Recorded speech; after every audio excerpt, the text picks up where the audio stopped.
Breaking news చూస్తున్నాం. కూటమి ప్రభుత్వంలో అన్ని వ్యవస్థలు నిర్వీర్యమయ్యాయని ఆరోపించారు మాజీ సీఎం జగన్. ఏడాదిన్నర తర్వాత పాదయాత్ర మొదలు పెడతానని ప్రకటించారు.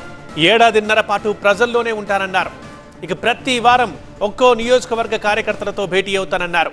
చంద్రబాబు పాలనంతా అబద్ధాలు మోసాలే అని ప్రశ్నించిన వారిపై కేసులు పెట్టి వేధిస్తున్నారని మండిపడ్డారు మాజీ సీఎం.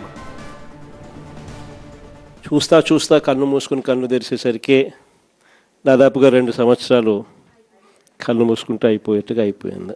మొత్తానికి 5 బడ్జెట్లు ప్రవేశపెట్టే అవకాశం రాష్ట్ర ప్రభుత్వానికి ఉంటుంది. అందులో 2 అయిపోయినాయి. 3వది ఇప్పుడు ఫిబ్రవరి చివరిలోనో మార్చిలోనో 3వ బడ్జెట్ ప్రవేశపెడతారు. దాని తర్వాత ఇంకా మిగిలి ఉండేది 2. ఇక్కడ నుంచి ఒక 3 సంవత్సరాలు. ఆ 3 సంవత్సరాల్లో 1.5 సంవత్సరం పోతే దాని తర్వాత నా పాదయాత్ర కూడా స్టార్ట్ అయిపోతుంది.